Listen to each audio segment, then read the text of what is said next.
Robbie. Steven Brooks. How's it go? And you said it right this time. You said it the way that we normally do. I like this back. I took a little mental note because there's a couple of 5 episodes where I just forgot to say Brooks. It's true. Rob, what are we talking about? Well, we're going to talk about a lot about the industry and our hopes of what the animation industry is going to be like in the There's some hopes in there. I think a lot of it is just assessment. Yeah, it's not too grim, you know. The Tiger movie with what's the name of it? Mushka? The animated short. Yeah. Oh, okay. Well, you don't need to go through everything. We talk about some animated shorts. We talk about some series, some reboots. We talk about a couple movies, and AI rears its ugly head again. We talk about basically a bunch of stuff. We're calling it the Summer Animation Ketchup. Summer Ketchup. Yeah. One of the major movies you talk about is I'm just a teenage cracking baby. Nice. If that was in the trailer, it would have been a blockbuster. I mean, it would have caught my eye, at least, or my ear. Mm-hmm. Yeah, we talk about some industry-related stuff, a lot of things about movies are bombing, TV shows are getting canceled, taken off of streaming services are raising prices, theaters aren't doing great, there's a strike that's going on, the animation industry jobs are kind of tight right now. It's there's some stuff to talk about, but a lot of it is assessment, and we kind of try to dig into it a little bit, just kind of what's going on in the industry, because I know that there are people who listen to the show who aren't necessarily in the animation industry or even the entertainment industry as a whole. And I think that this is just kind of I'm sure that people are reading a lot of stuff. There's a lot of canceling. There's a lot of things that are happening. And here's just kind of a general recap, I guess, of what's going on right now in the summer of 2023. And it's not looking great. Well, it's we're holding on. It's such a strange thing. It's a strange time because you look at movies and you look at TV and it just feels like there's so much stuff. That's true. There's so much under the carpet that you don't see. If all you're seeing is the stuff that's on the it feels like everything's great, everything's fine. But it's kind of we do talk a bit about visual effects as well, and you could also think that visual effects artists are doing very well, that they're always having jobs and everything because visual effects aren't everything. But kind of somewhat famously, I mean, I guess hopefully people know that by now, but yeah, visual effects have been having a hard time for a while now. Yeah. So it's kind of that effect that is starting to happen for animation as a whole, overall. And so, yeah, we talk a little bit about that. Summer may seem hot, but the industry sure is cold. Well, we're sweating. Okay, so I was going to call this episode Grumpy Old Animators because we made that joke in the beginning. Yeah. But I think it is more appropriate to just call this Summer Ketchup. Yeah. Because that's basically what we're doing. But I do like Grumpy Old Animators. Yeah. I want to say welcome to episode 291 of the Rubber Animation Podcast. Coming close to 300 now. Wow. Yeah, gonna do something cool. This is podcast. I should save that for... That's got to be 300. That's got to be the name of three. We have to text it. We have to write that down and be ready for it. Calling this one Summer Ketchup. Mm-hmm. Should I write ketchup as in ketchup? Ketchup and mustard? I see mustard in my head every time you say it. We should just call it. It works in with the Firecracker Day. Yes, it does. Yes, and the image will be a hot dog with some ketchup on it. Yeah, and it kind of it's kind of a metaphor because it is a condiment that helps food better, much like animators in the industry helps the movie hot dog taste better. I would give us more credit than ketchup, but yes, okay, I got you. All right, I'm mustard and a little bit of sauerkraut. Okay, all right, I got you. Onions. I go onions. You don't go onions. I go onions. No. Yeah. Okay. But sauerkraut is the cousin of onions. Sauerkraut?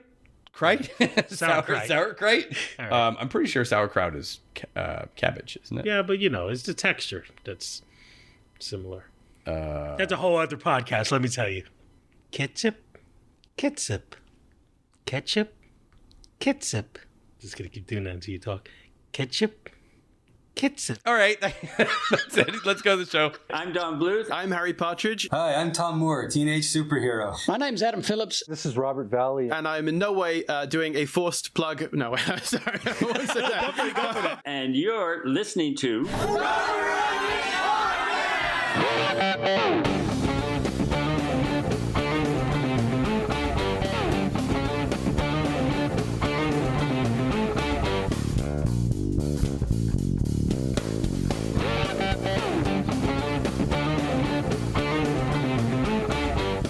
Hey, Robbie. Hello, Steven. How you doing? Well, I guess we kind of usually do that in the intro. Yeah. We record the intro at the end, which I've said many times. So this is the body of the show, so to speak. It's like we reintroduce ourselves to each other. Hey, UFO. Hey, Brooks. There you go. See, We're like angry neighbors or something. like grumpy old men. Got a new car, I see. Grumpy old animators. Always trying to one-up me with the new gadgets, I see. I feel like grumpy old animators is kind of what this podcast will be turned into at some point. We've talked about a few times how like the point that I wanted to have with the show was, yeah, we can make fun of things, we can joke about things, but in general, positive, be uplifting, be supportive of people of the industry. And most of the ire, most of the annoyance should be on the way that things are promoted, like trailers and things like that, or some of the ancillary parts of things. And to be critical of stuff that maybe we didn't like, but not to just say I didn't like that. We usually try to say it could have, maybe this would have worked, try to not necessarily fix a problem, but more give context of why we might not like something, because it's very, subjective entertainment. Yeah. I say that because this episode, we were going to do a animation news Animation news of the week. We're going to do that, but we didn't, because it's not really like that right now. There is a lot of news, but it's like just stuff that's kind of floating out there, aimless. It's kind of I don't know. It's like reading parts of blurbs of things that are just on snipped out pieces from the newspaper. They're kind of like, there's a lot of information about stuff that's coming up, things that are happening in animation, but not really a full picture of what's going on. So I thought that maybe instead, obviously we don't want to give reviews on everything that we've seen. We could probably do a quick review if we've seen something here or there, but we just want to do like a summer catch-up on dun, dun, dun, dun, dun, dun, dun, dun. Summer Ketchup on the podcast. Ooh, watching cartoons inside. What an intro. Cartoons. You derail me. Tell me more. Did you get very far in the motion picture? Tell me more. Did you like the show, Rob? Yes. Which show are we talking about? I don't know. So, I was just saying summer catch-up because... Yeah. Don't sing it again. So because we had... the last episode that we did was on... Or the previous episode was on Spider-Man Across the Spider-Verse. The one before that was on AI. And that was... I think we recorded it in I don't even remember now, like February or something. We recorded it pretty early, and then we released it months later. And in that time, a lot of AI stuff has come out. We finally have our first kind of really high profile use of AI, like not Elemental AI, because they obviously used AI for some of the stuff in Elemental. This kind of deep learning how to, make the fire look good and stuff like that. But this was the most on the surface, like you could tell, oh, this is definitely AI. Did you see the intro to Secret Invasion? I did. On Disney Plus. It has that kind of like bubbly, warbly kind of effect to it. Yeah, a little distorted looking. Yeah. Yeah. And in a way where I thought there were some things where it looked like I could tell them putting...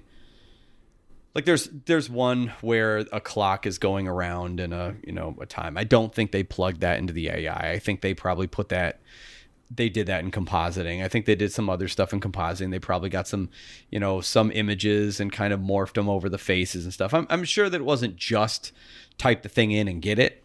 But it does, that kind of thing begs the question of why. And I only say this because the Disney Plus Marvel shows have exceptionally long credits. I don't know if you've ever really watched them. Yeah.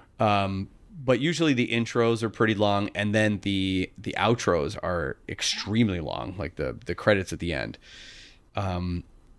I guess you could say you're saving money by going that route, but it is a Marvel TV show. They de-aged Does it work with the theme? Samuel L. Jackson. Yes, it does work with the theme, but you could do that without AI. And Now, this AI, is it sampling other people's work? Is that Don't know. I don't know. I think I read that it was inputted work from their design team is what it said, but I also read that the first credits that I read, there was one designer, or there was a couple designers, I think, and then there was like one AI technician person, and there was like a couple other people. So it was a very small crew. I don't know what size in comparison to the other ones. I didn't really do a deep dive into it. But I think the thing, like remember when we talked about Across the Universe, we're saying, yeah, it's great that you're having all these animation styles and things, but it makes sense for the movie to do that. You can't just do that in any movie. It'd be like, why? Why are you doing this? This is too much. Yeah. And for this one, for the AI thing, like it kind of feels a little bit more like someone who maybe is not. I've heard people who are not necessarily physical medium artists, or even digital medium artists, but like, I'm not talking performers and actors and things. I'm talking about like, artists in art kind of trade, who have said something along the lines of, "Ooh, I want it to look like kind of crazy and otherworldly. I'll use AI." Well, you can do that. You could do that with art as well. I mean, we've been doing that for a long time, and I think it's become kind of this buzz. AI makes like otherworldly kind of stuff, and they're like, "Ooh, that'd be cool." Do you think they're all sitting at a meeting? And I think they made a decision because they thought it would be cool to use AI for this thing. I don't think it was a creative decision that really. I think they thought like it would probably work, but you say that enough, and then you're like, "Yeah, it totally worked." But you didn't need to do that. You could have done it a different way, and I think it probably would have looked better. Just because the way that this kind of comes out, I don't like the boil that comes with this kind of work. Do you think it almost kind of dates itself? Like if that's my thought. Yeah, exactly. Yeah. I think it's more about this is what AI is and this is what AI does, and like, wouldn't it be cool to do that? And yeah, it just seems very short-sighted. They probably thought like, well, the only people that are angry about this are artists and animators, and we at the industry hate them. So well, it doesn't matter what they think. That's probably a good guess. And they're just going to consume it anyway. I think that, the other thing I'll tell you about Secret Invasion is I don't like it. I watched all 3 episodes. It's another one of those things where I kind of feel like I don't really know why this needs to be here. Is it going to connect to the whole Marvel world, and you need to see it in order to watch? It doesn't matter. Like Ant-Man 6? Apparently this happens after the events of the Quantumania Ant-Man, the new Ant-Man movie, which I didn't see. Doesn't matter, and I know that it obviously takes into account some stuff that happened in Captain Marvel, which I did see, but it just. I don't necessarily want to talk about it too long. Just the idea that the opening was AI. I think we have to mention this is like the first big time out. And I think you're absolutely right. It's going to be dated. I was just thinking mostly that it's very short-sighted. It's just something very much of the now. Yeah. Where it kind of felt like, oh, wouldn't that be cool? And there's something really, I don't know, really eye-rolly and disappointing I don't know how people think when they see stuff like that, but I would imagine from everything that I have heard of people entering the workforce in the Gen Z group, it seems like something that they would look at and be like, this just feels like they're trying hard to be cool. Yeah. And like I remember that feeling in the 90s. You could sense it from miles away. Yeah. It worked on little kids, right? So like I would imagine, like when I saw the Sega Genesis commercials and the bubble tape commercials that were like, Oh yeah, you yeah. know, I all love about that. the parents like, Yeah. yelling at the kids. It's like, yeah, it's so cool. It's just a bubble tape, but where it's trying so hard. I think if I were like 5 years older, I would have seen those commercials and be like, ugh. But I was a kid, and so they worked on me. And I this is not for kids. This is for, like, not little kids. It's for kids who are of the age who would already go, ugh. Yeah. I think. I don't know how it's received, but just looks. It's almost like the. It's like I think the feeling is like where it just feels like you're trying too hard. Yeah. I mean, yeah. When Samuel Jackson grabbed the Grimace shake, and he was like, "Happy birthday, Grimace!" in the middle of it, I was kind of like, "Don't try that." Weird product placement. Yeah. Get with it, but in a different way. Sure. That's your That's my slogan. get with it, but in a different way. Speaking of 90s advertisements. I mean, do you have anything to say about it? I think we just had to mention. Yeah, when I heard about it, there were people on Twitter just like, we got to not watch the show or support it because of using AI. And when I saw it, I was just kind of like, yeah. In my head, I just was like, yeah, that's kind of lame. Right. Maybe for different reasons. I was just like, it's like people saying like, hey, I'm doing a company saying we got an NFT thing going on. Right. It was just like, oh boy. It just seems, yeah. Long term, I think that it doesn't necessarily herald that things are going to go bad. I know that there's already an impact in the video game world for asset creation, especially a lot of mobile games. There are people that are removing their design teams and are getting AI people to come in and use AI to kind of get backgrounds and characters and sprites and things like that for video games. Yeah. And then they kind of turn into something else. So I know that that's already happening. And I think, to an extent, I mean, we already talked about, there was that Netflix show, the anime that was using AI backgrounds. Mm-hmm. And I think that that's definitely going to be something that continues. But now that you have stuff like, you have Photoshop with its AI extension, extending the canvas and filling in the canvas kind of thing. I played around with it. It works pretty good. I think it works like really good 30% of the time, and it works pretty good 65% of the time. I tried putting people in my room, and they all look kind of like. Oh, that's the one where you type in. I'm saying extend the canvas kind of thing. Okay. Like that kind of thing it's. And then yes, when you want to use the selection, you want to put someone in the background or something in the background. People you can put one person or you can put a group of people in one thing, but getting people to match is not something that really works out all that well. But environmental stuff you can do. I took an image of a car and I just, started highlighting an image of the car, and it was flat tire and, rusted hood and stuff like that. And it worked pretty well. Yeah. So, but those kinds of things are things that we used to do with Google Images anyway. You kind of look up rust, and you take rust and you cut the thing out and you put it on the hood, and you kind of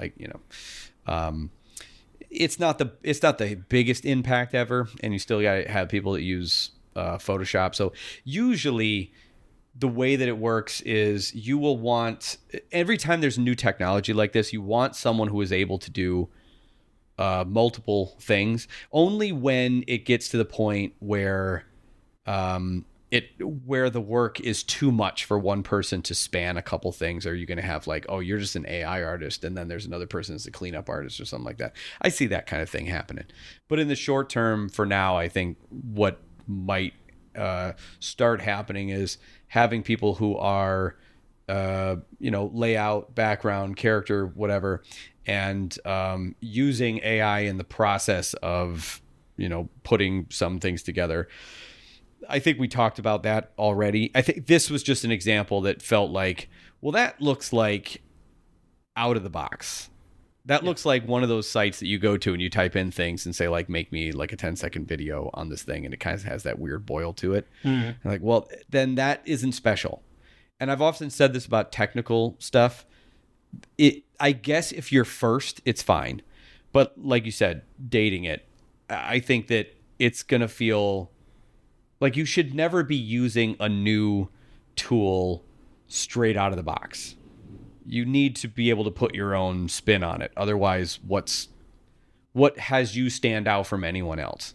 Yeah. That's where I have always felt the AI was gonna go. It was gonna be something that you're gonna start to have a look to it. There's gonna start to be a thing to it, and then they're gonna go, okay, well, we can't just do it that way. We have to kind of marry these things together, and then it's gonna be part of the workflow. Yeah. Which I know a lot of people are going to be annoyed by. But I don't think any AI was used in Mushka and I'm Hip, which are two animated shorts by Andreas Deja and John Musker, respectively. Both Disney animation legends. And they look to be fully hand-drawn. I haven't actually seen a trailer of I'm Hip. I know it was just debuted I just saw at like Annecy. an image. Yeah, there's a few images. I know that Mushka is very much like full hand-drawn animated short film. Yeah, it looks like you could still see like the line work. Yeah. And I like that. There's a lot of times where you see something that's like just the pencil work, and then once the color is in, it kind of loses that charm.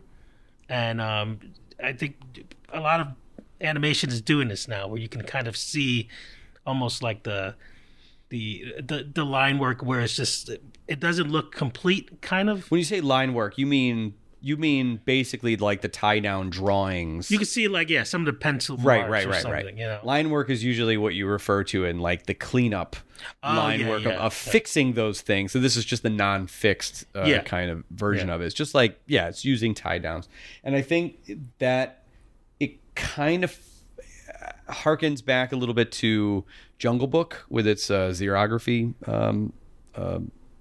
way of inking, where they would like draw things and then they would use Xerox to kind of print out those drawings. Yeah. And it came out a little scratchy, came out a little, boily. And this has a tiger at its center. So it kind of feels like Andres Deja is kind of famous for being I think he was the lead on Scar on The Lion King. And Jafar, two great villains. But he probably learned a lot, or he probably looked a lot at Shere Khan. Yeah. For some practice and inspiration when he was doing Scar, and it probably stuck in his head, maybe, I'm not sure. So you're saying when he saw that, he said, "I want to be like you." Ooh.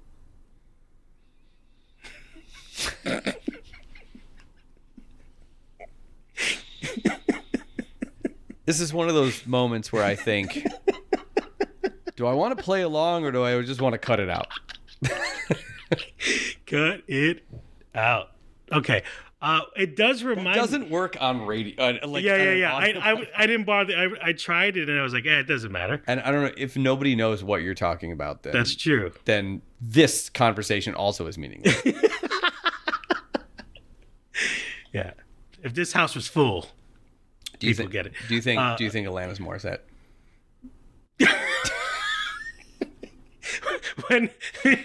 Nope. Okay. So, I think the style of this reminds me of The Snowman. Do you remember that movie? Oh yeah, the British one. The animation. Yeah. That was color pencil, right? Yeah. This isn't color pencil, but I understand what you mean. The sketchiness of it. Yeah. And I'm Hip is not that way, but I just thought it was. We talked to AI. I thought it'd be good to bring up some some animated shorts that were kind of hand drawn. There are actually a lot of animated shorts that are coming out. It seems to be that there's Netflix is releasing animated shorts. There's more animated shorts that are on Disney, and I kind of want to see if I can find a roundup of them. I tried looking and I couldn't find a real comprehensive list of the animated shorts that were coming out on streaming, like the biggest, most popular streaming services. And who knows where Mushka and I'm Hip are going to end up. It'd be great if they ended up on Disney, but I don't think that just because they worked at Disney and just because they have a relationship there doesn't necessarily mean that that's going to be their online distributor. And Disney is even removing things off of their platform, including Hulu. So they've already removed stuff off of Disney Plus and Hulu.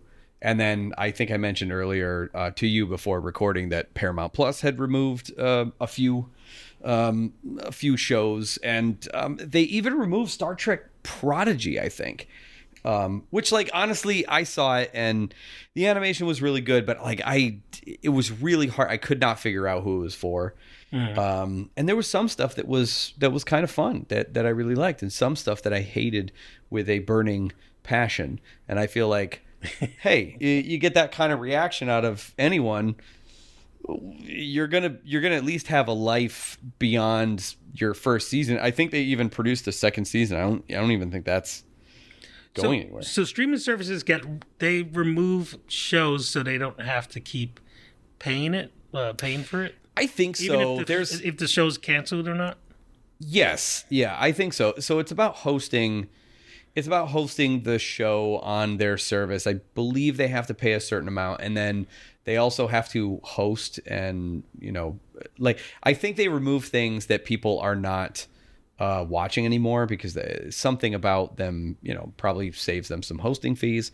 But then also they will remove things before they come out, and that's a tax write-off. And that means no one's ever going to see it, because you can't take a tax write-off on something and then later release it.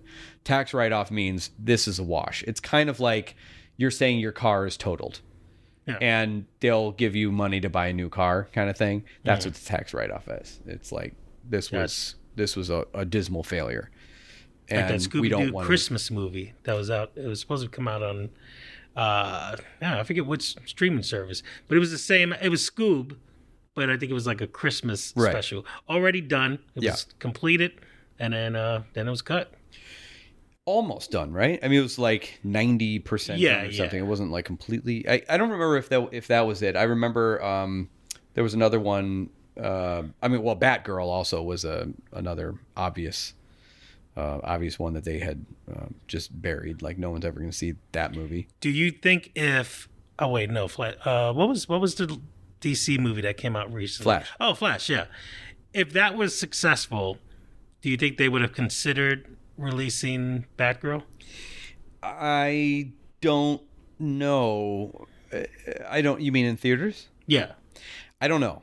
It's a weird time to be this aware of CEOs, I think, and their impact on various careers. So we have like a lot of things that are happening. We have the writer's strike that's going on. We have Warner Brothers and various other companies that are canceling things. Netflix canceling a bunch of shows and dropping a bunch of shows off of its service, possibly to shop them elsewhere.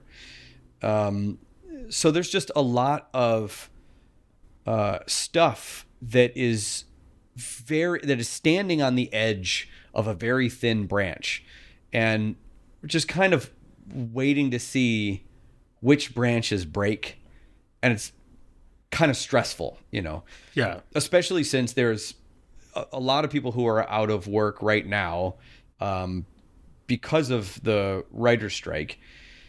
But there's also a bunch of layoffs, and something that we're going to talk about later was almost in threat of not coming out because of layoffs and shuttering the studio. And it's a very weird time right now, just because it doesn't really necessarily feel like anything that I've experienced or that I've read about in the past or distant past, where it is a little bit like the cable network boom, where cable started getting really popular, and then there's all these places that wanted to start having original content to go along with their properties. And so you had like Nickelodeon, Cartoon Network, and everyone that's like putting out a lot of new animated content. And then of course you take those chances, and then once you have taken all those chances, you kind of like get I don't want to take. I've bet all this stuff, and now I have a huge stack of money, and I don't want to take chances anymore. And so they kind of just repeat the same type of things, and then streaming comes out, and it feels like it kind of was going in that direction. But now, then there was the pandemic, and the pandemic kind of like you almost feel betrayed as an animator, because the pandemic was there, and then it was just like, I just noticed you're pretty great, animation. There's something there that wasn't there before, and then like nice, very nice. And then it was just like once our guest, be our guest. And then like the pandemic, we have some, we need the rest. Need to fill our streaming services with cartoons. Exactly, that's what I was trying to say. I want to continue it so bad, but I don't know what to add to that. So that's okay. That just means I did it perfectly. Try the gray stuff. It's delicious. I want to know what that gray stuff was. Gray poupon? No, that wasn't gray. It's a terrine. I don't know. You were saying pandemic. You feel it's like it's short sold. Yeah. You feel like everyone was looking at animation like, oh, this is saving media because this stuff is coming out. It's a weird thing because I just read something that was talking about Gremlins. Gremlins just came out. Gremlins: Secret of the Mogwai, and the creator was talking about when it was pitched. It was 5 years ago, and it was for a as yet unnamed streaming service, Warner Brothers streaming service. Yeah. HBO Max wasn't even a thing at the time. HBO Max didn't come out until 2020. Yeah. It was HBO Now, which you could get, I think it was 20... I don't know, it was like 2014, 2015, something like that, when HBO Now came out. That's what you could get if you didn't have cable and you got HBO, you would have HBO Go. And then there was a separate one, and they called it HBO Now, which you could get without a cable service. Yeah. Then that was dropped, and in 2020, they came out with HBO Max. Anyway, the only reason I'm saying Max. this, and yes, and then it was Max. But in the course of the pitch, the development, the pre-production, the production, there was the streamer service had come out. Obviously, pandemic. There was all these shows that were dropped and canceled, then changed to Max, and there was an enormous amount of stuff that happened over the course of those 5 years. So you think about an animated show or an animated movie. I think that issue of being short sold is that animation takes too long to be able to follow the whims of things like that. Like, oh, well, okay, now it's your turn. Okay, great, but you can't do that in 2 years.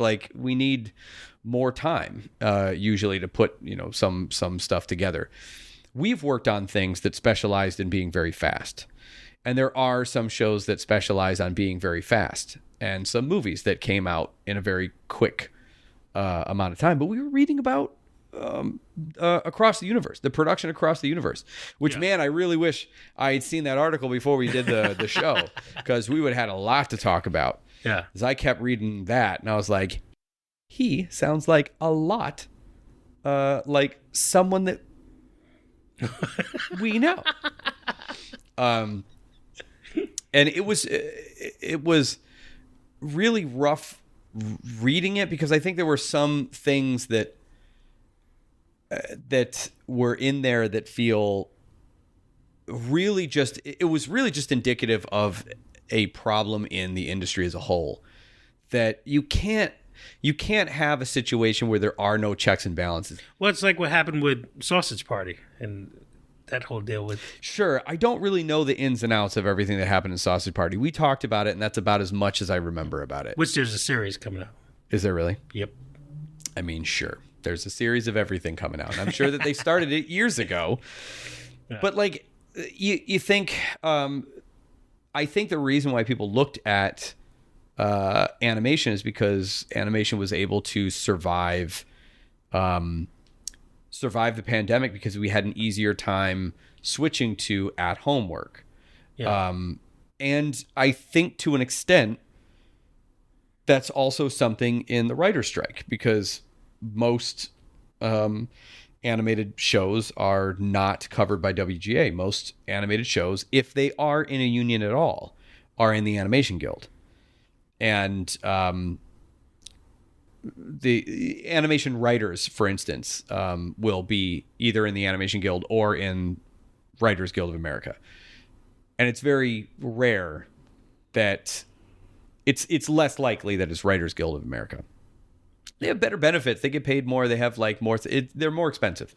So it makes sense why there's a when you're talking bottom line of studios are the ones that get to decide which union is the one that is going to be represented. They still get that card of like, hey, union show. It's stressful. It's a stressful thing to happen.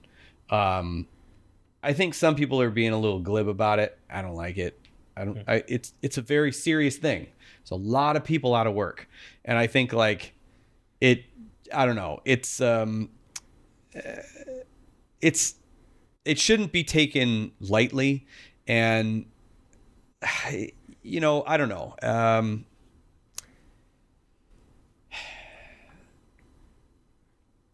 Well, yeah, I don't know. It does feel like a almost not as dramatic, but another pandemic where you're just kind of like on pause.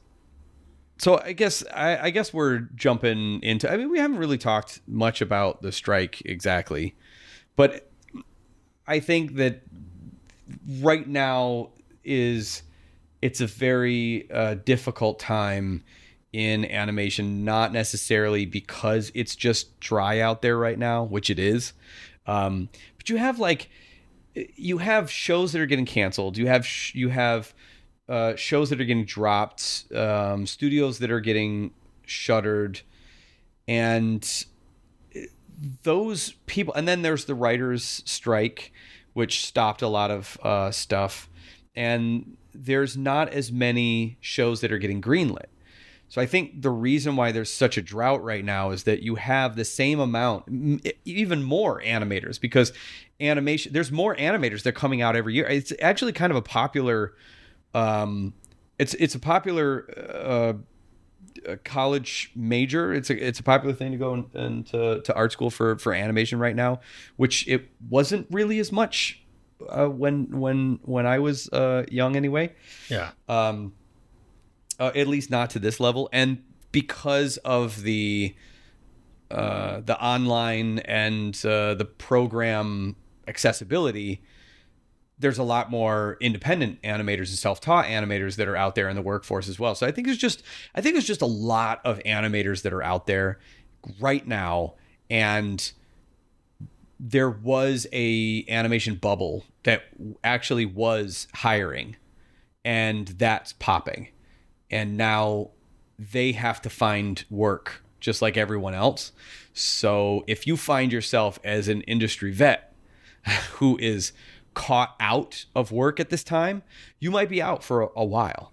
Yeah. Because it's dry, because there's a lot of industry vets who are trying to vie for the same type of jobs. And then you have a lot of young people, and you have a lot of people who are like with a few years experience, and everyone is trying to get the same jobs.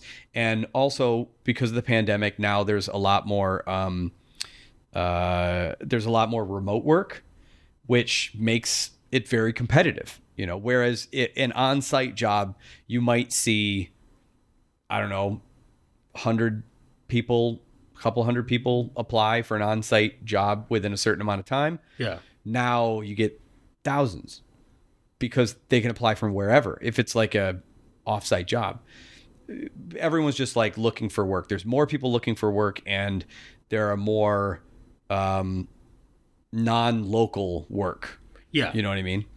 So it's tough right now to find a job for animation. And I don't know if it's the same in LA.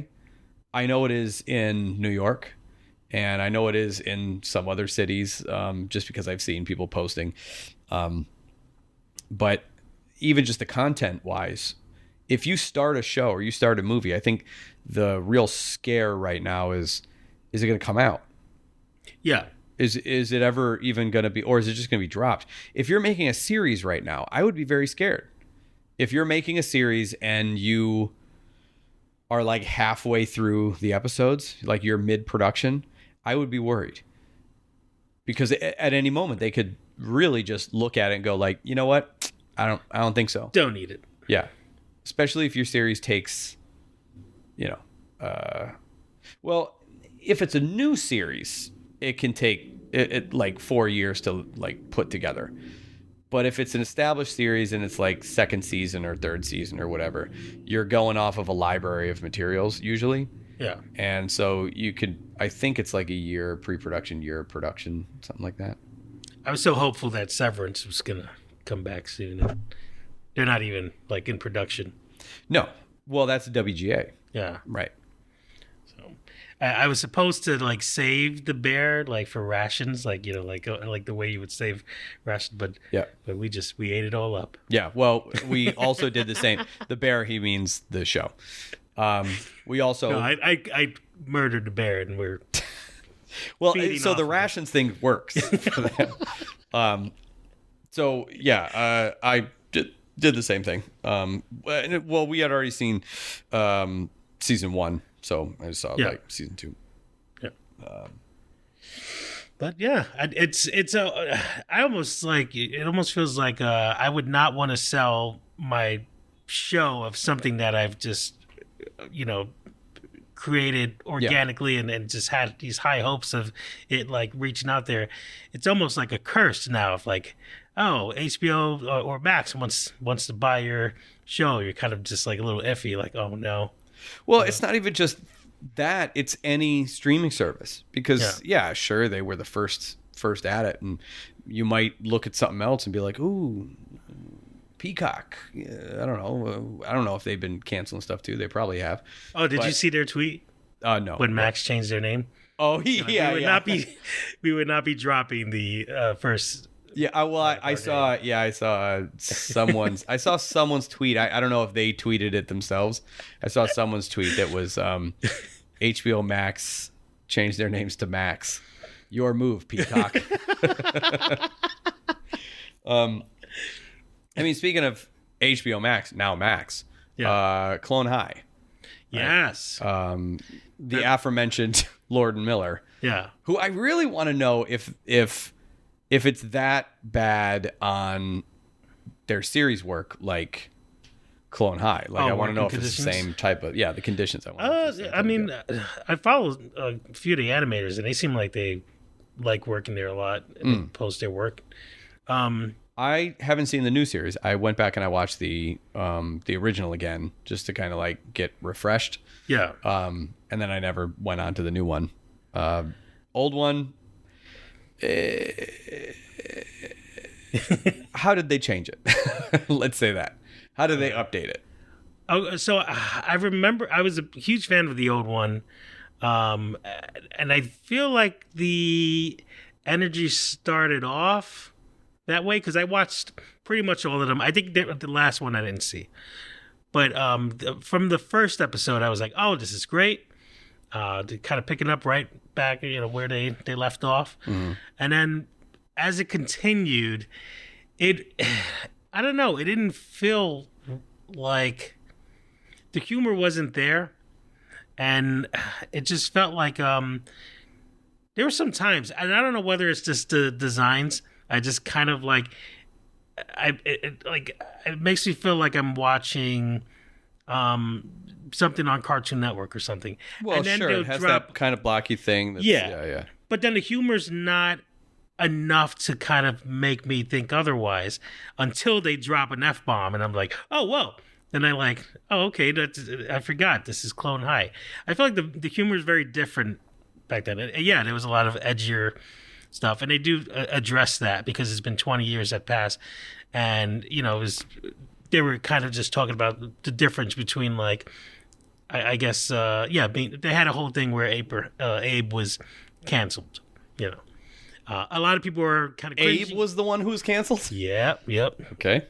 It was a funny thing because JFK was the one that the younger people were liking, Right.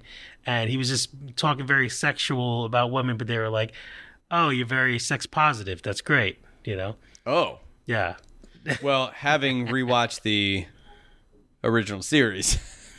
Yeah.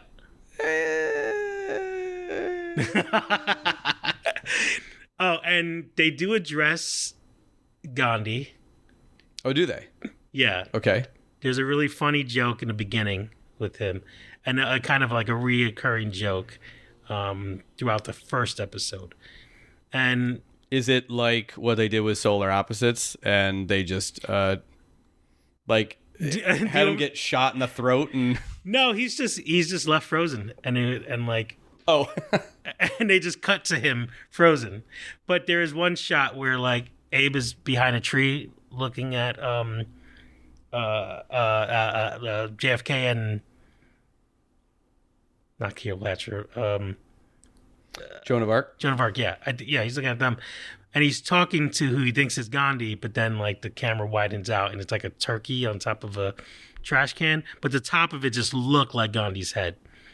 And he's like, "Hey, where's my best friend Gandhi?" So yeah, I like that they still address it.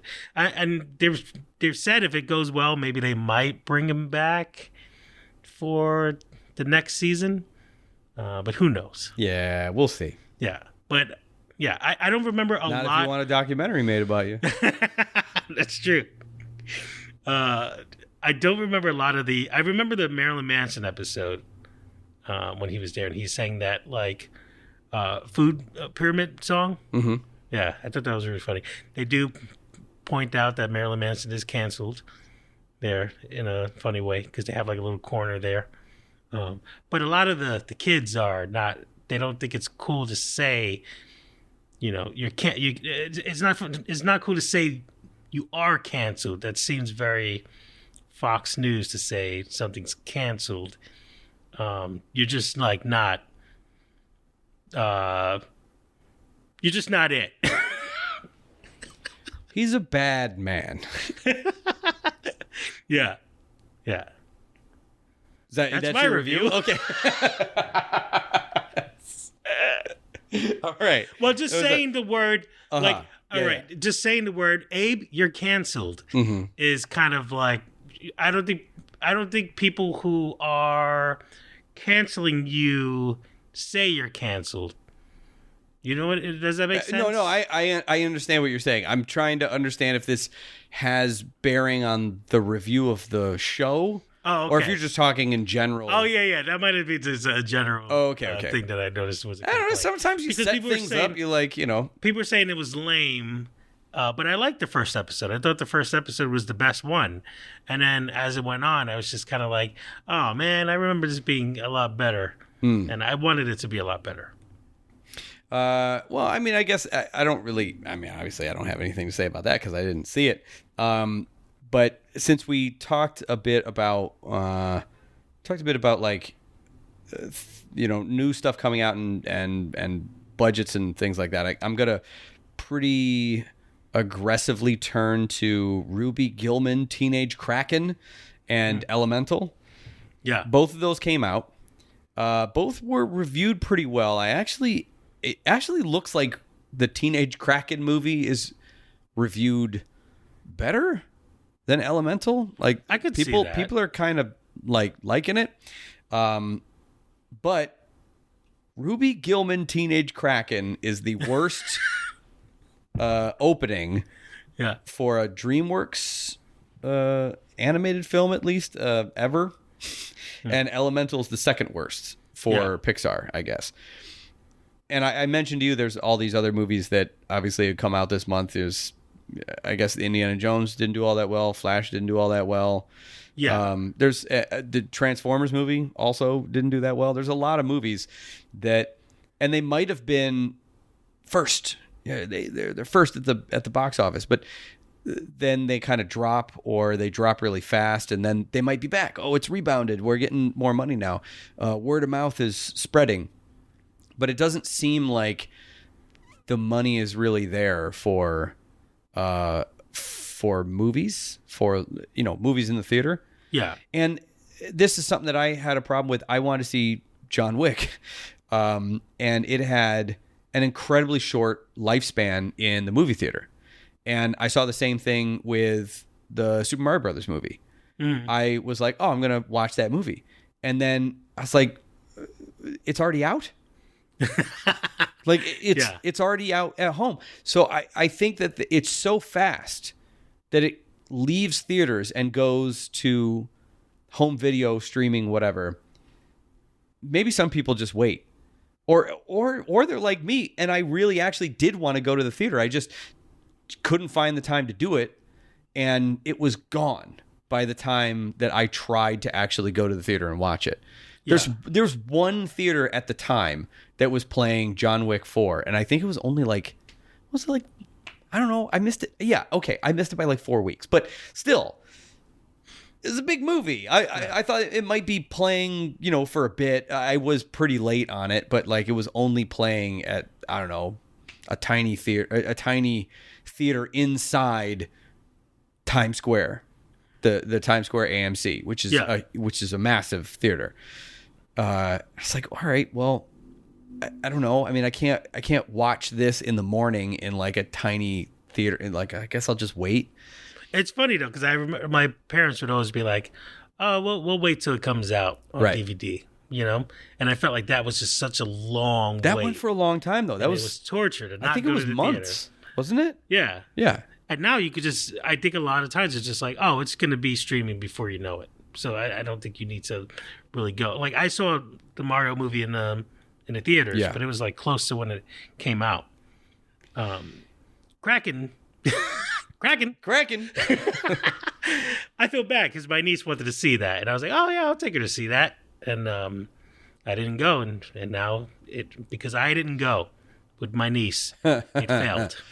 Well, there's also a lot of people who you and I were just talking this weekend, but see the Barbie movie, and looking at times we can go, and all right, well, it's either 10 a.m. or after 9 p.m. So I guess we're just going to wait until it's a little better. Now that's obviously, those are sold out times, right? So that's doing well for that weekend. But then I think what also happens is, these movies are coming out back to back to back to back. So if you want to watch a movie and you want to watch it opening weekend, well, now if you don't get to watch it opening weekend, you have to compete with the next week's opening weekend. Because maybe I just kind of wanted to watch, I don't know what came out. Let's say Flash and Indiana Jones. I don't know if they came out back to back. I don't remember. Mario Brothers movie came out back to back, right? Let's just say one was the weekend before the other one. Say you wanted to watch it, you couldn't get the ticket or whatever, and then now you go to the next weekend. Well, now the next weekend I might prefer to watch this other movie. Mm-hmm. It kind of the opening weekend is always the biggest indicator of the health of a movie. But I think now, because there's so many movies that are coming out next to each other, you're really doing a disservice by having that movie go to streaming so quickly. Because if you miss it, it just feels like there's too many movies that are piling up. I have so many shows on TV I actually had to make a notes app.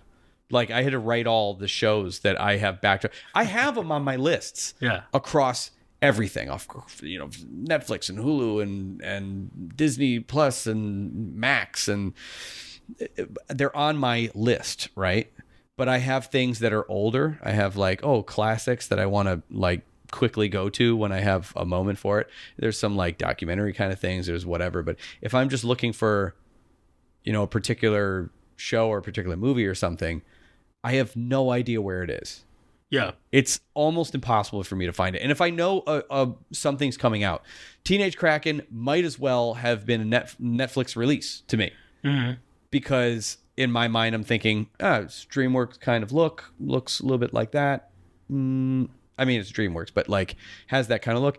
It kind of reminds me of Sea Beast, feels Netflix, right? Maybe that's where my brain goes. So maybe I think it's a streaming thing, but it's actually a theater thing. It's so messy right now that I understand why studios are cutting back on the amount of media that they are greenlighting, but I don't have sympathy for it because they caused this problem. And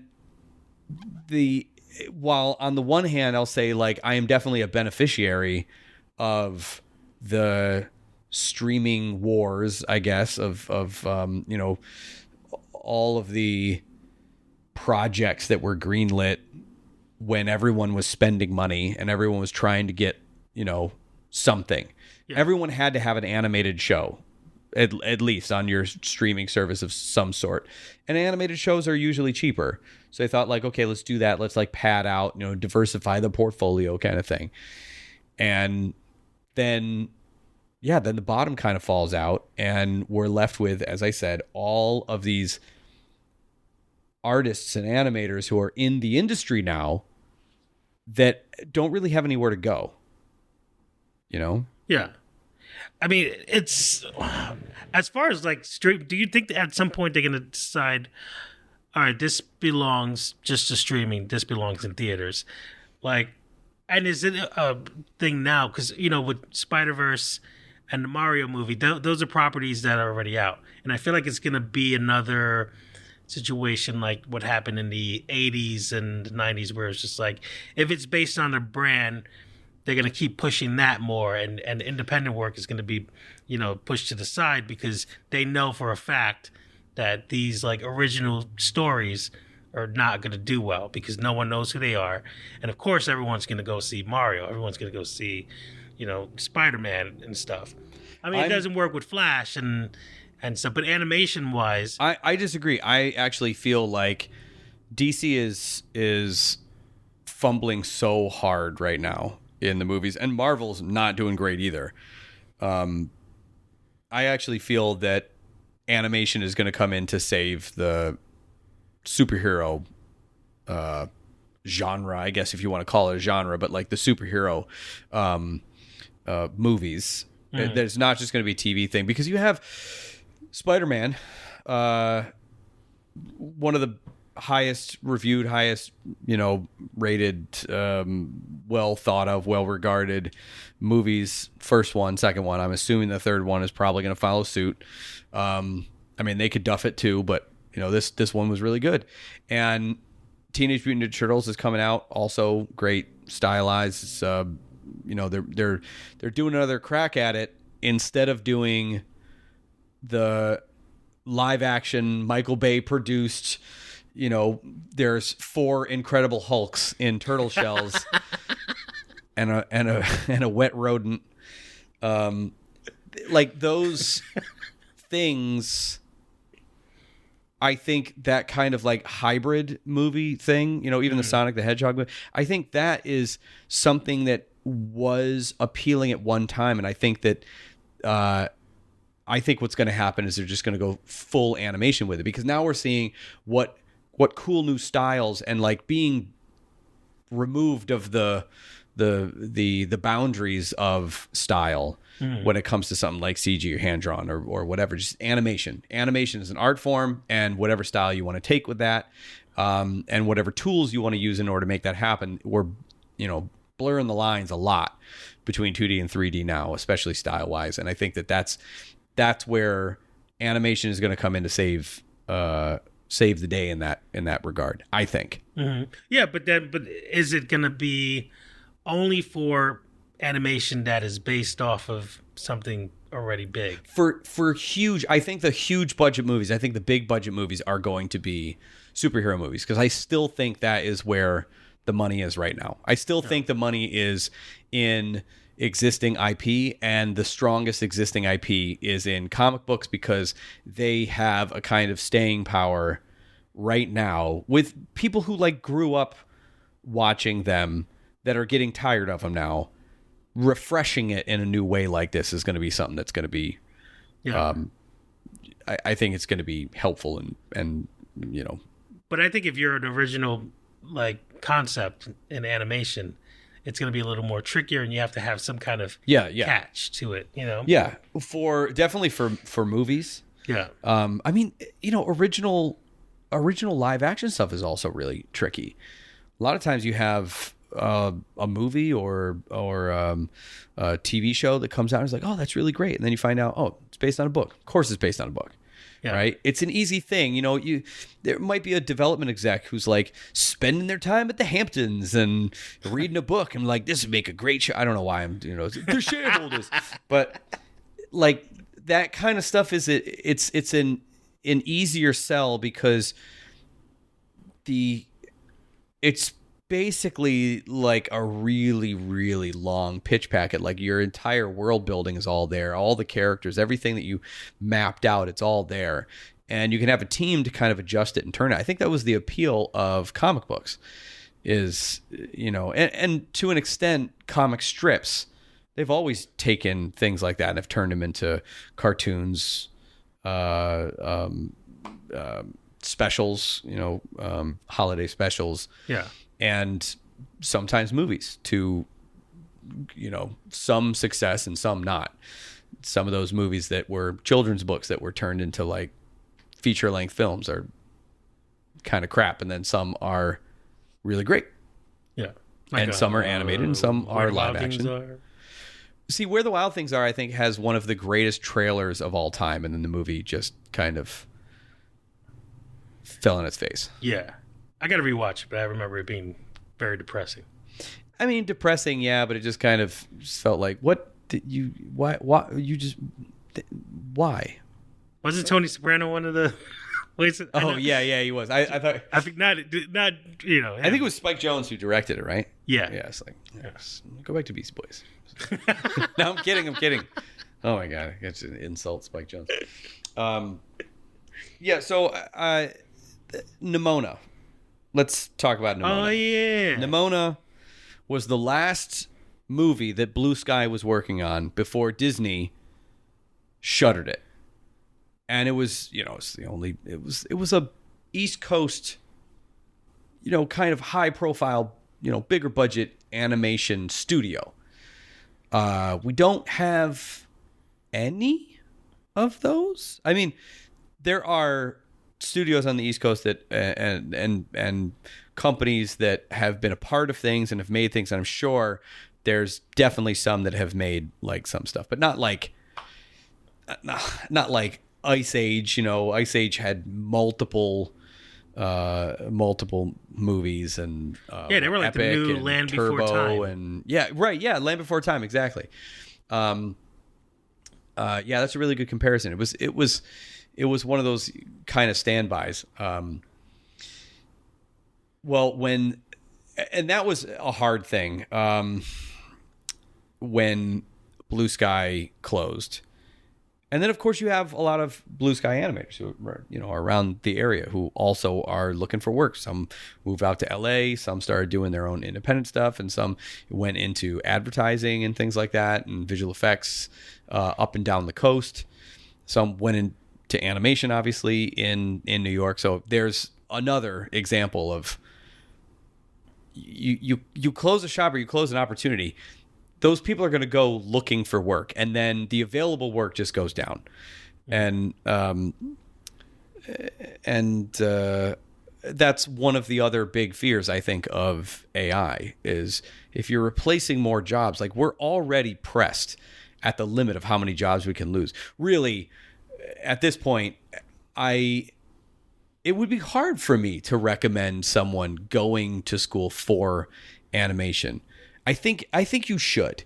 If that is what your love is, and that's where your heart is, and that's where your passion is, I think you should. It would be really hard for me to recommend it if it's not like this is this is what you want to do. This is what you want to be. Yeah. If you just like cartoons and you're like, yeah, that would be kind of fun. It's really tough to recommend it right now because the outlook is like not great. But I remember when I went off to college, the outlook wasn't great either, even though some of the biggest budget animated movies ever were coming out when I was in high school. Mm-hmm. But for some reason, the outlook was not good. And I think it was probably because maybe they just thought there's a bubble and the bubble's about to burst and you're going to hit the scene just at the time when the bubble burst. If that's true, they're not wrong. Yeah. Because that's exactly what happened. I didn't go to school for animation, just to clarify. Yeah. That was one of the reasons. Same. Well, mine was, I didn't really know where to go. We went to Captain Gibbs for an interview, and they paid him $50 to look around the building. And then I went home and I saw the commercial ad, and there was a guy on a couch, and they were like, "Are you just gonna lay there? Why don't you use your art skills?" And then a computerized monkey came out of the TV. It's like, "Join Captain Gibbs." And I was like, I'm not going there. And then I just didn't go to school. But I was going to talk about the 90s. I think in the 90s, if I was my age in the 90s, I would have been one of the most popular animators around. I would have passed around that VHS tape, and it would have been great. Because if you're an independent animator, I think that's the way to go about it. I mean, I suggest that to people now, where it's like, maybe submit your work to festivals and stuff. I think that's like Manchester Animation Festival just qualified as an Oscar contender festival. So like, oh really? So like Oscar qualifier is what I mean. Yeah. Yeah. Oh, that's pretty cool. Which is great. Yeah, I think we need we need an A24 for animators. A24 Animation. is coming out with an app. Oh, wait, hold on. Also, they're producing Vivian Madrano, Vivzy Pop. Oh, yeah. Oh, yeah. It has been Hotel. Yep. Yeah. They're producing that one. Oh, and then, they also produced Marcel the Shell. Oh, right. Yeah. Right. So they're doing stuff. And they're coming out with an app. I just got an email. It was like, we're coming out with an app. So you could just watch. No, I think it's for like, merchandise. Maybe you can stream their movies. Maybe you can like rent them off of the thing. You can buy them or whatever. But I think it's just like, how great would it be? And early screenings and stuff like that. If they made like a kind of YouTube, but more on the Vimeo side, where you just submit your short films, and then if one goes kind of viral on their app, they produce the movie. That's clever. It's kind of competition, like, right? It feels like Anna Boom. That's what Anna Boom was. Oh, right. Yeah. Which, they took my animated short and just put it up on their site completely unattributed on YouTube. Once they opened up a YouTube account for some reason, like the whole reason you upload it there is because that was a different. So then they just like double posted it on YouTube. Yeah. And we're just like an Anna Boom production, an Anna Boom thing. Like, no. Animators, we just constantly getting the short end of the. Everyone is. It's the entertainment industry. This is what I try to tell people about the animation bubble.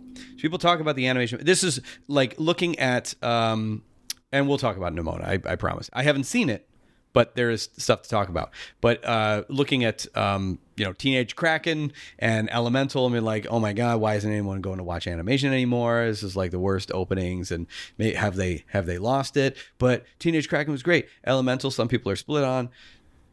It's not just that.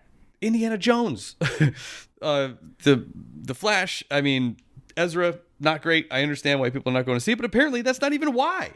Yeah. Apparently they just didn't go to see it because people just aren't going to watch movies. And then the new Transformer apparently was getting good reviews. There's other movies and there are other TV shows, and also the stuff that is being removed from streaming services is not just animation; it's live action as well. It's hitting everyone in the entertainment industry.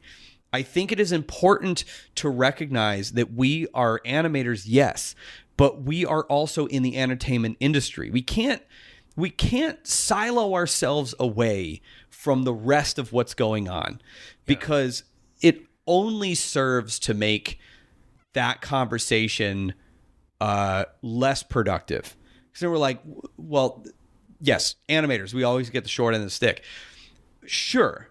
But then when you look at, I think the real thing is like, you have to look at all of entertainment. I really think that visual effects artists are the ones who are getting hit the hardest. Oh, definitely. Yeah. Right now.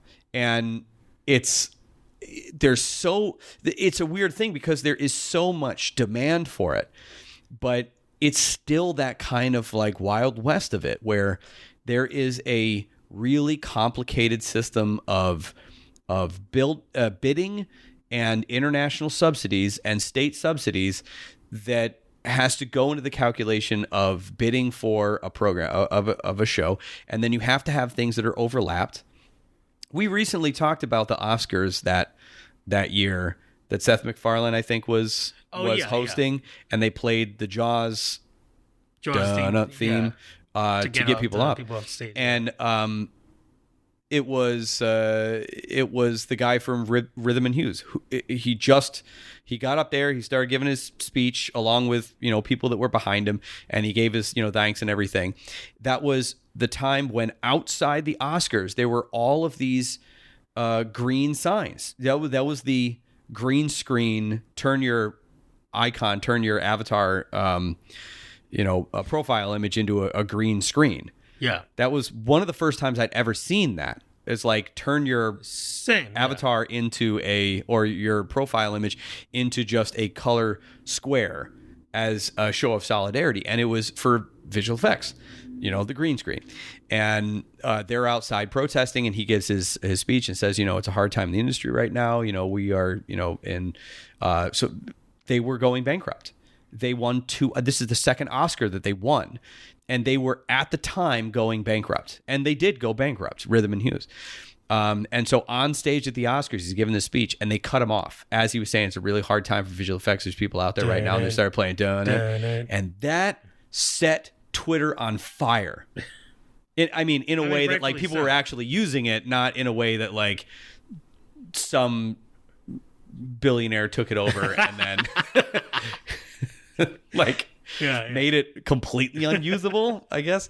I don't know. I haven't been on it in a long time, but that was a crazy time, and it has not gotten better. It's only gotten worse, and I still don't even know if they are in any real serious unionizing talks. Visual effects.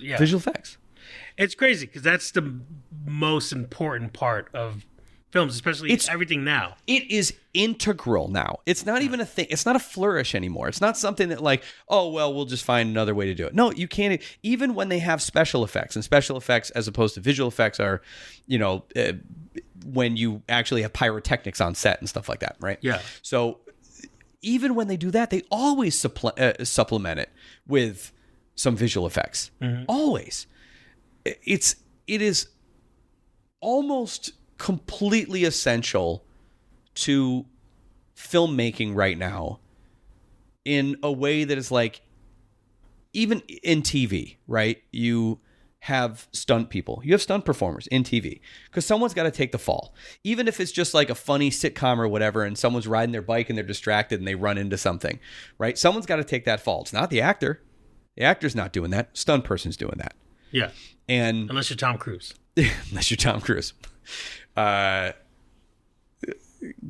Yes. Okay. So there were so many things that like flooded into my head in that moment. But like that I would say enters into the place of essential. Costume design is something that's essential. Sure, if you're in an independent film or you're in a low budget film, you could probably get your actors to show up with what they have, or you could go out as a team and go to like some a flea market or a consignment shop or something like that. You could probably do that, but that's why I mean almost essential, because it's something that is basically like, you're crazy if you're not getting these people on your crew, because you need that. This is something that like it is a part of like every single production. Visual effects is now to that place. It's a part of every single production. And it's not always like a scary monster or anything like that. Right, yes. Sometimes you just need to touch up a background or have like a city in the background and just environments and everything. Yeah. The littlest things could require like some kind of effect like that. I think actors should maybe speak out more about it, because for some reason an actor's voice amplifies way more than some guy who does effects and going like, I spent a lot of hours making this dinosaur move around. So like, I think actors is also something where I think that industry in particular, you have you have more. I'm assuming, I don't know this for sure. I'm just going to say it seems like there is a bigger disparity between let's say the people at the top of the acting industry and the people at the bottom of the acting industry, money and exposure wise. Okay. Yeah. Then you do have in something like in animation there, it's a trade. And sure, you have like, you have some directors that are kind of, high profile, but the directors aren't in a union. The film directors aren't. And so I don't know. I feel like the span, yes, actors should speak out, but we're talking the aforementioned like Tom Cruise, like Tom Hanks, Tom Hardy, all the Toms. Yeah.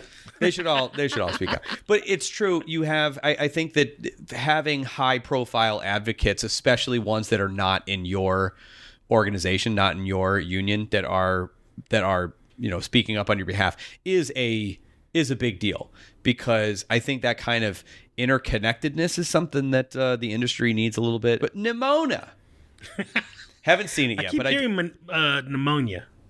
Pneumonia? Yeah. You even said Mononia. Monona. Mimonia. What was I going to say? Oh, yes. Nimona was Blue Sky, and then Disney dropped it. It closed Blue Sky, and I don't know. I've heard some hypotheses on like why Disney decided to just like drop it completely. But regardless, Annapurna picked it up, and I think Digital Negative is finishing it with the distribution on Netflix. Digital Negative does a lot of stuff for Netflix. I think they have a big deal with Netflix. So, what's one of their like major things? Digital Negative? Yeah. They do mostly. 'Cause the name sounds familiar. Yeah, they do mostly visual effects. Too many to mention. I mean, they worked on, all these big movies. It's not just one visual effects house that works on them, right? Yeah. So it says like Oppenheimer. They worked on The Little Mermaid, which, by the way, I can't believe we didn't mention Little Mermaid, live action Little Mermaid. Did you see it? No. But we did mention John Musker, who, along with Ron Clements, did original Little Mermaid for Disney. And now he's doing I'm Hip. I'm Hip. Yes, exactly. Digital Negative is a huge visual effects company, and they like partnered up with Netflix. I think I read that a while ago. I'm pretty sure I'm right. Yeah. I think I said that last time. I'm pretty sure I'm right. We don't have a fact checker here. It's just you and me. Yeah. My brain is the fact checker. And if he's wrong, just comment and tell him he's wrong. I don't think I have a habit of saying things that I think are, let's say, less than like 90% sure. Yeah, it's wrong. And it could be, I don't just take shots in the dark. And if I do, I say like I think or something along those lines. But I do make mistakes. Yeah, I don't think anyone's screaming at their, I was going to say radios. Who knows? Maybe someone who works at Digital Negative would, if that's true, if you do work at Digital Negative, reach out. Yeah, no, so that's been getting good reviews, and that came out on Netflix, right? Yeah. But it's getting such good reviews that it feels like, could that have come out in the theaters? But I don't know, because you have something like Teenage Kraken who they're not making money, and I didn't even hear about it until I heard that it was the worst opening. Oh, really? Literally had not heard at all about it. I have newsletters of like all the major animation trades coming into my inbox. I don't remember anything about it. I think I do remember reading something. That was a do and a burp. I think I do remember reading something that said Teenage Kraken, but the name just sounded like, I don't know, like it was a children's show on, Nickelodeon or something like that. That's what it sounds like. And so I was like, okay, well, this is something I'm less interested in. So I didn't really look more into it. You have something that's called like Elemental. And as annoying as it is that Pixar always names their things one word, sometimes two, like Toy Story. It's like they in the early time, they were like Toy Story, Bug's Life, Finding Nemo, Monsters Inc. Yeah. And then after a while, they're just like Soul, Up. Exactly. Ratatouille. Yeah. They got away with 3 syllables for one word there. The Incredibles is kind of like half-half. Yeah. Most people just say Incredibles. Right. Well, so then you can say Incredibles 2. And do you give the 2 is that part of the word? I don't know. And Cars. And then Cars. Yes, exactly. There is a lull that happens, sometime middle of the year. It's not abnormal, but you would at least hear about things that were kicking off, right? It's like, oh, this might be happening. This might be happening. And then big stuff happened always in the fall so that you could submit whatever. And I'm talking freelance stuff. So you could submit it by the end of the year, right? Everyone always wanted their stuff in by the end of the year. And it was always a December 20 something. That was always the deadline. And it was whatever that like Friday was or whatever the thing was right before what you would go on winter break for. So it was always like December 21st or something like that. Yeah. Yeah, I'm not even sure how I want to close this conversation, because I think I don't want to sound dire, but it has been a little tough to watch the animation landscape kind of. Well, it's in a process of settling in, and we just don't know what the final shape it's going to look like is. It would be very nice to know, are we mostly going TV? Are we mostly going movies? Are we going back to ads and things? Where are we going here? And when we're on TV, what kinds of things are settling out? Like what kinds of, it's just a very uncertain time, and there's no real good way to plan for it. You just kind of got to roll the dice and go with it. I think the thing that is probably the safest bet right now are either your bigger properties, bigger IPs, that they're going to want to develop into something so that they make use of the money that they already spent on the IP. Or that they already have the IP. But then we have something like Star Trek Prodigy that was just removed off of Paramount Plus, its own streaming platform. Paramount owns Star Trek. And it cut that off. Yeah. So that's not even safe. It really feels like fast things. You know? I mean, but on the other hand, there's, I guess, reboots that are doing well. Beavis and Butthead, so far, it's doing good. So far. Yeah. I think it really has to be the IP thing. And I think things are going to, animation-wise, everything's going to be pushed to streaming. So the risk isn't as big. I think the risk has to be some level, some severity level for them to cut so many shows off of streaming. It has to be. Otherwise, why would they do it? Yeah. Right? There already was a lot of things that were ordered. And we've talked about so many things that were ordered for Netflix. And then they canceled a bunch of shows just kind of unceremoniously. There was one that was greenlit and then canceled. Yeah. Oh, the one that hurt the most was the Gorillas. I think there was a movie or a series that was coming out. I mean, I'm still waiting for the Goon. Oh man, there was talks of that coming back, and then it's I don't know. And that's IP. Yeah. Gorillas is IP. It really is like nothing is really safe at the moment. That's why I think that what is going to happen, I think that it's a merging of things. The future of animation has to solve a problem outside of animation, I think. And that currently might be superhero movies. I think those are such a drain right now, and they're not doing very well. If it is proven that superhero animated stuff does well, that's where you might end up getting a lot of attention, is on the superhero animation side of things. And I'm talking like big budget stuff. I don't just necessarily mean for like TV. Yeah. But like for TV, it does have to, you have to solve a problem that exists, because I don't think you can really solve the problem of animation of what do we do. I don't think anyone really cares necessarily in a studio position, an executive position. Some people might like animation, but I think ultimately it's not like, oh, let's save animation. Well, how can we do more animation stuff? Unless you're the name of your network is Cartoon Network. But like, how can we do more? Animation is not necessarily the main thing. It's more like, what is going on in the industry right now, and how can we use the benefits of animation animation is generally cheaper, but it also takes longer to produce.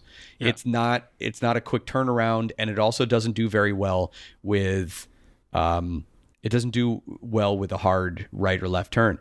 I think that they really need to distribute things and need to make it very clear more that, I think one thing that's really nice about animation is that it is incredibly collaborative. And you need to have more people that are on the collaboration side of things and less of like the heroes that are out front, because that gives a little bit of stability on the front of, like, if one of your actors comes out and says something profoundly stupid on Twitter or something like that, then it's a bit easier to go like, not essential. Yeah. Swap them out. Yeah.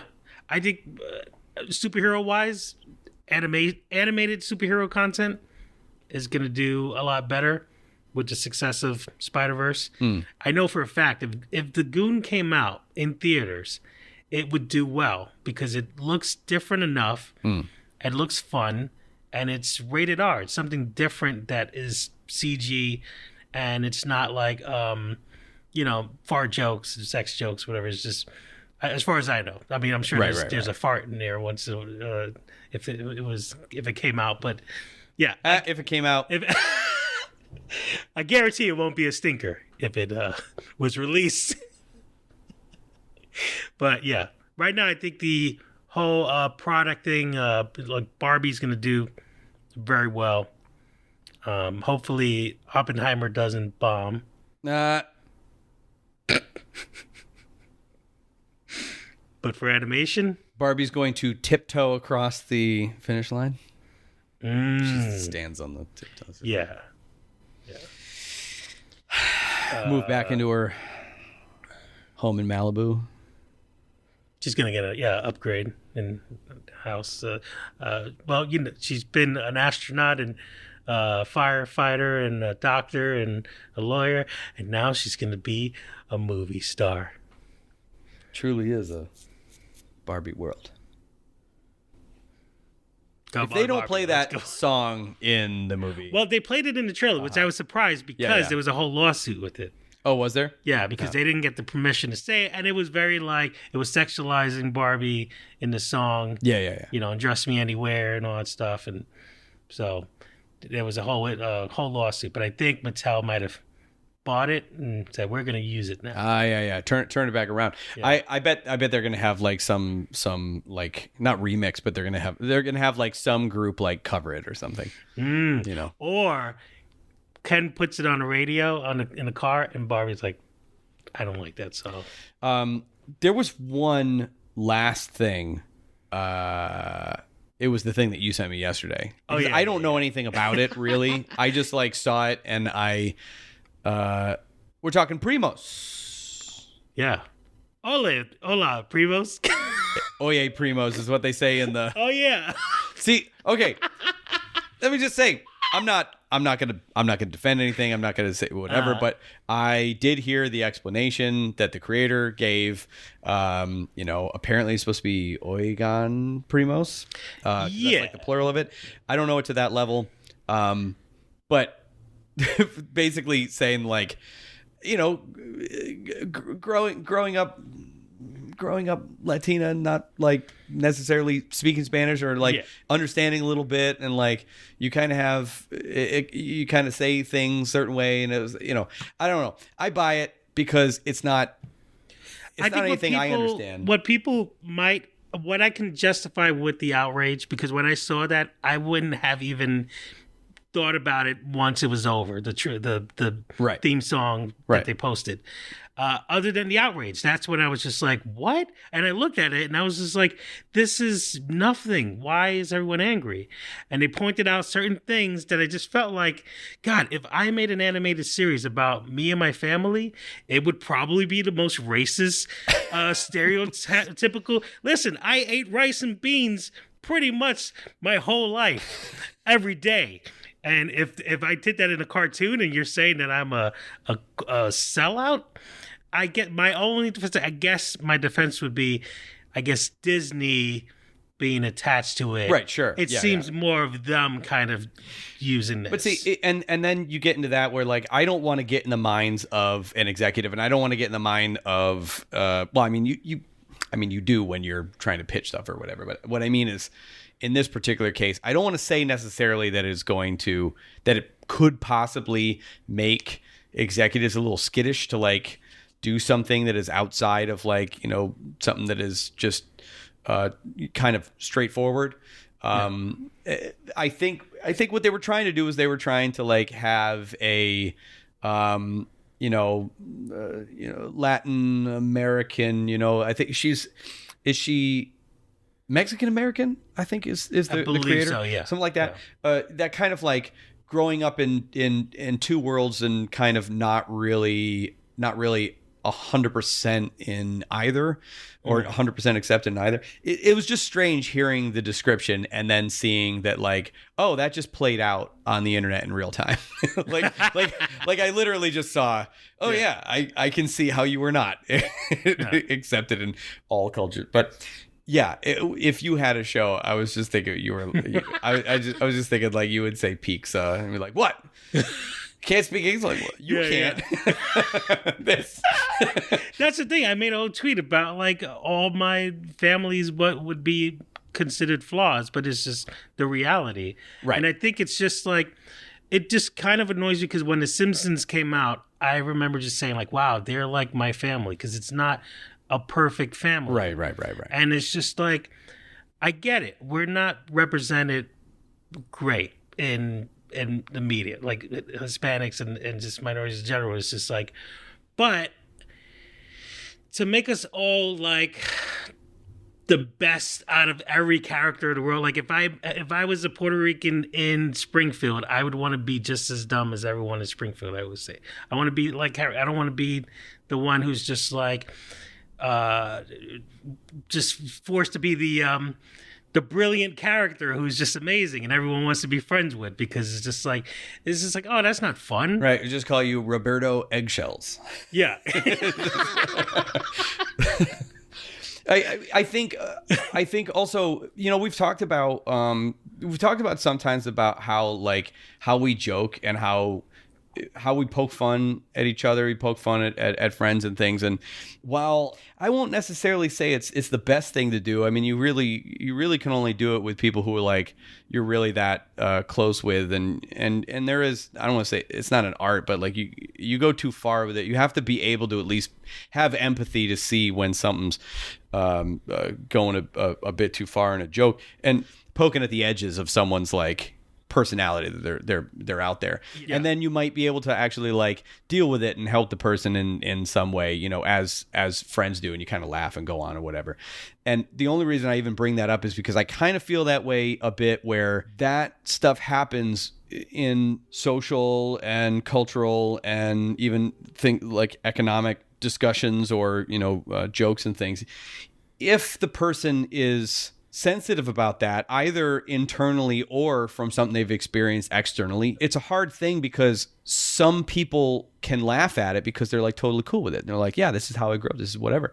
But if that's not your experience, then they might feel attacked by it. This is insulting to my culture, where someone else may be watching and going like, this is totally my family. Yeah. And both are right.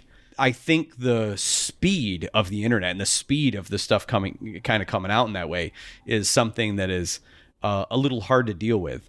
And then you have a voice actor that comes out oh yeah, and gave that thing. I was like, you are not I don't know if that creator was just like, get off the internet. It's kind of stay out of that. Yeah. I understand being like, I mean, you work hard on something, and then just, to me, it felt like, I mean, if that really is her family, and that's like almost, and she names it Cousins, like it's not Oye Primos, it's named Primos. She's naming it after. And then I heard something where she's like, she actually has like 20 something cousins, but she's only focusing on like, I mean, something like whatever. I spent the summer at my uncle's house with probably around the same amount of cousins, right?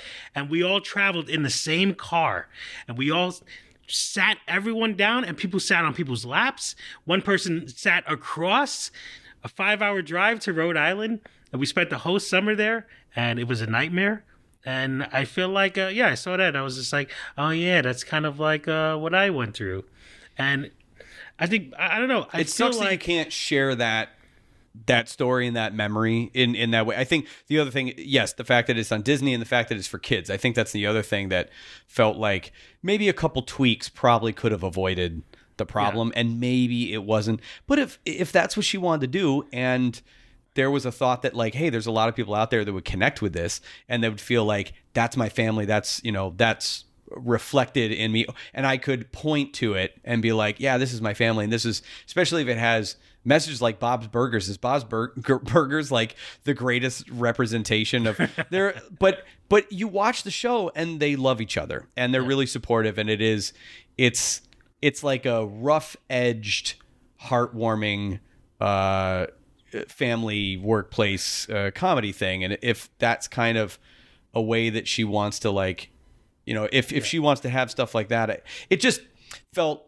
when you sent it to me, I saw it and I was like, you're gonna have to explain this. I don't understand the problem, because I didn't know the grammatical the Spanish issue. I've heard Oye before, and I've heard Primos before, but I didn't know that I didn't know that Oigan Primos was the correct way. I don't think I'd ever heard Oigan before. No. I think I only hear Oye, or maybe it's the only thing that pops out in my head when I hear it, because I just hear people say it a lot.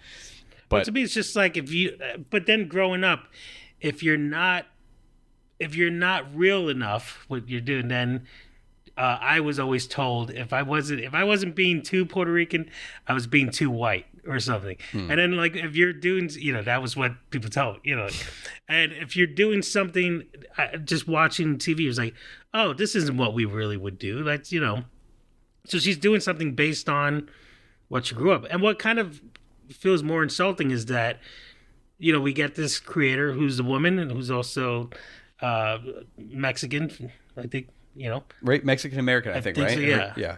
And then you're tearing down her thing when it just takes. It's so hard for people like that to get their foot in through the door. Wait. Foot in the door. Yeah, foot through the door. Just kicking through the door. Like, hey, I got a show. That's my problem. That's what I should be doing when I'm pitching. I should just go in and kick my foot through the door. Yeah. Do the rest of my pitch with a hole in the door with my foot sticking through it, just standing on one leg. Yeah, just pass things with your toes. And then for everyone to just kind of tear it down like that, and just not even, because people were saying, that's not how Mexico is. And it was like, no, that's LA. And people were pointing out things like that where it's just. Well, we don't know that they don't go to Mexico, but at least it also is LA. But even, they just looked at the first thing. Yeah, and then they said the sky was like yellow or something. It was just, it just seemed so nitpicky. And then I also don't think it's everyone, because when I looked, I saw it seemed to be a memeable thing. It seemed to be something that people were having kind of fun tearing down, which is also something that I don't. I'm very guilty of doing that. I know you are, and I don't really like it, but I'm also guilty. We're all guilty of like piling on something, because who doesn't love a delicious teardown of something? But you gotta give it to something that like deserves it. This hardly feels like it deserves it. I don't think she's like, I don't know, setting anything back by putting the show up. But like I don't know. I didn't see it. People are desperately looking for the next Velma.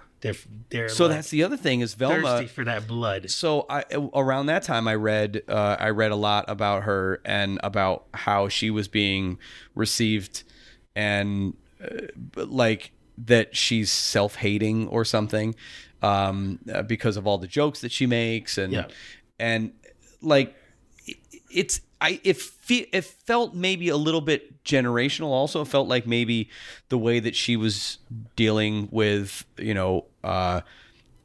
her identity through comedy and stuff like that is different than how people do it now. And she's just getting kind of caught up in that. I don't really know that kind exactly, of bothered but me too, because people are saying like she's supposed to be amazing, but it's like that's how she feels. Right. I made a kind of like video the other day about how I was almost too fat to ride the Super Mario kart thing, and like, am I supposed to not, say anything negative about myself in a humorous way? Did you get any comments or like, oh, don't say that about yourself? No, I did get one. I think this guy was mad because if you got more views, you would. Yeah, that's true. Boom. Well, good night, everyone. That was that was an Oppenheimer level joke. I just been nuked. I'm a skeleton right now. It's like that scene in Terminator 2. But yeah, I just I get it. We need more of us to be heroes, but we're also human, and we need to be loved, just like everyone else does. It's a strange. It's a strange thing because I feel like it actually feels like what people are really craving right now is real and personal stories, things that really mean a lot to you, and things that are not specific to one thing. Kind of like situations that cross over into many different situations. So like, you watch some workplace comedy or whatever, and you can apply like, oh, I don't work in that field, but I can apply it here. And that way with families as well. My family's not exactly like that, but I definitely experienced that in this way or something like that. And yeah, in that case, we're kind of getting away from the show everything in the rosiest light, but nothing about that really stuck out to me as it was going to be insulting in a way that was like really harmful. It seemed jokey. But also the other thing is I knew going into it, because you sent it to me, I knew going into it that this was her story. So when I watched it and I was like, I don't really see the problem, it may be a breakdown of trust, that maybe they read her name, her last name is Klein. Maybe they read it and they thought, here's this woman, here's executives in like Disney or whatever that are doing this and are not talking from a place of, personal. Maybe they just didn't know. Yeah. You know what I mean? I could see it maybe seeming out of touch or something. I could see that. And I could see it kind of spreading like wildfire, and people were like, nope, it's too late. Too late to kind of look into it because nobody reads into anything other than just See, I have a the problem headline. where I see myself in everything and everyone. Yeah. So Oh, I was going to say, people were complaining about that. But meanwhile, Dora is just roaming the forest by herself with the monkey. And that's fine. you want to wrap it up? Let's wrap it up. Let's wrap it up. I mean, we talking for an hour, 45 minutes We or did so. good. We did good. Yeah, I don't think there's really anything else. I mean, Kong Skull Island came out. You know, it's. I heard it was all right, but Yeah. also up on Netflix. I think there's a lot more that we're gonna need to talk about. Just the state of animation. I mean, that's kind of what the show is, but talk about the state of animation. I have my ear to the ground, seeing if there's any sense that things are starting to fall into place. It's just right now everything feels very unsettled. Everything feels very very rough. Yeah. And there's some things that are working, some things that aren't. There's still layoffs that are coming. There's still shows that are going to get canceled. Streaming prices are going up. Streaming services are either getting, canceled. I don't know how long Hulu has. Disney may not keep Hulu alive for very much longer. They might, combine it together the way that Max combined HBO and Discovery. And it was a very weird time to open up HBO That was a and weird see merge. and see all these Discovery shows that are on there. It's like, Yeah. this used to be my place to watch prestige TV, and now I'm seeing fix this house. It's like your parents moved in with you. Yeah, it just ruined because the they're like, the Max DVR. has all the entertainment you need, and it's showing these Emmy Award winning shows. You see Barry, then you see Succession, and then you see Big Ed from 90 Day Fiance. It's like, what? Right. What? Who?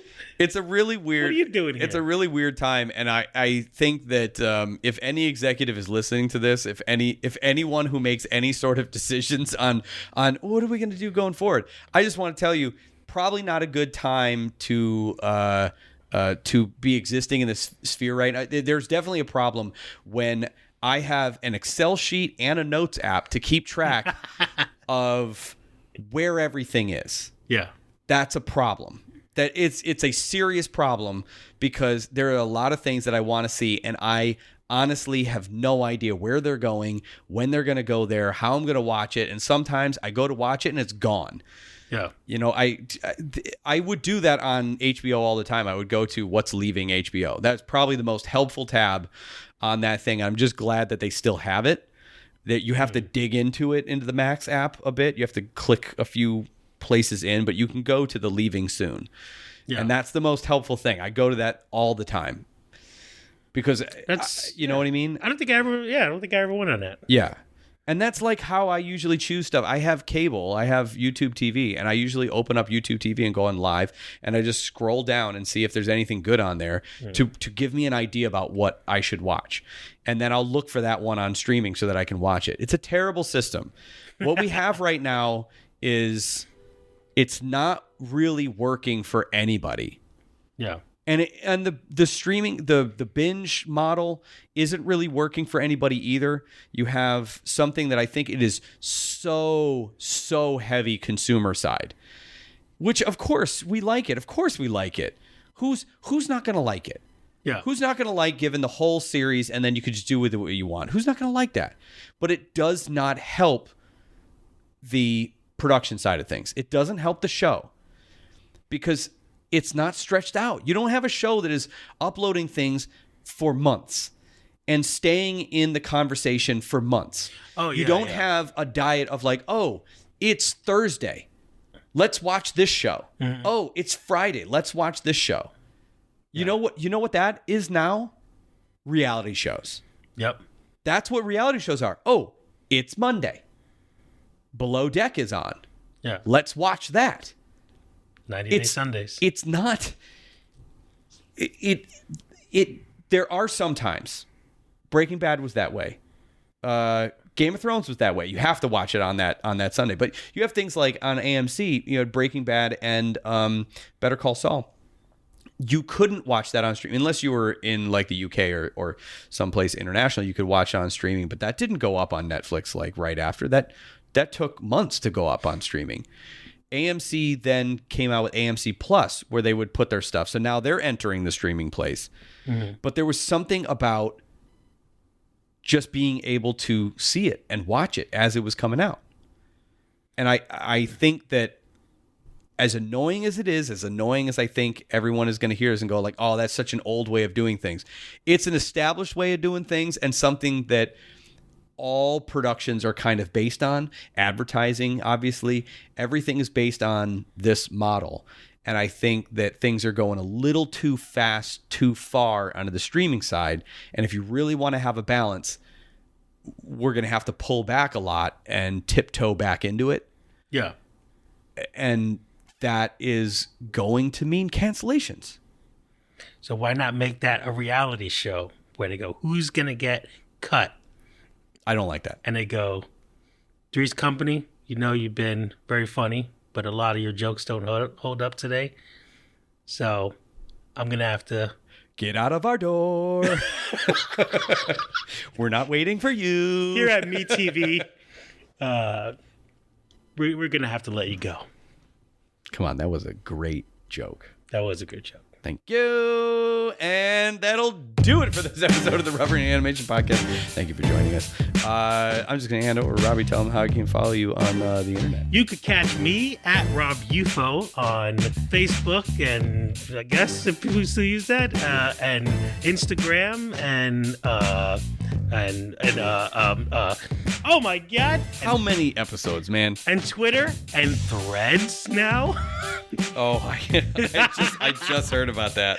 And every other thing. And yeah, I'm doing a kind of an overhaul of my YouTube page. I'm trying to make some more reality mixed with animation, the best of both worlds. And yeah, it's not doing great, but it will if you watch it. Steven Brooks, how about you? Well, I'm Steven Brooks. I'm the Rubber Onion. You can follow me at Rubber Onion everywhere. But the big thing to do is to go to Patreon. We are attempting to do these monthly, but there's also, I'm about to have a bit more time on my hands. And so there's some stuff that I'm looking to put up there. And I would really like, if you do join Patreon, join the Discord. Let's have a discussion over like stuff that you'd like to see. I'm looking at like what people are interested in, what people really want. That'll help me make some decisions. I can of course do it myself, but as long as there are people who are following and people who are interested, and if that's something you want to have some sort of say in, like what interests you and what you want to do, shout it out and let me know. It might make a difference. Otherwise, keep listening to the show, keep listening to the podcast. Thanks for supporting. If you want to share some stories, throw them up on Facebook. I'll make a post, looking for some stories from time to time, and you can throw them up there. Or if you're on Patreon, put them up on Patreon. Buy DVDs of your favorite things. Oh, yeah. I got a... and don't throw out your DVDs. I got a 4K Blu-ray player, and I've started buying some 4Ks because, obviously they go into restorations, and there's a lot of behind-the-scenes stuff. I think I've often mentioned this. My self-taught career, it was commentary tracks and behind-the-scenes stuff. Best set of commentaries I had ever heard in the animation side of things. I'm sure Simpsons is probably also very good, but Futurama, the first 4 seasons, they do a commentary on every single episode, and it is fascinating. It really gives you an insight into what they do. They have a ton of people on there, musicians, directors, producers, actors, that are all in there talking about the craft. So yeah, that's a good suggestion. Oh, nice. Yeah. Speaking of commentary, maybe we'll do a couple of those on some things. You know what I'm saying? We're definitely going to do a couple of those. Really, really late. Yeah. Thanks for joining, everyone. See you next week. Yeah. No, not next week. Oh yeah. No, that's not what it happens. See you next month. See you next month. One a month, making it nice and nice and regular. No, one a month. I mean, we might see you if we're walking down the street or something. Yes, if you live in New York and we see you, please. If we know you personally, cool. If we don't know you, don't look us in the eye. Don't sprint up and be like, Rubber Onion. It's gonna freak me out. Or any of my memorable catchphrases. Just run up to you and just go, pizza!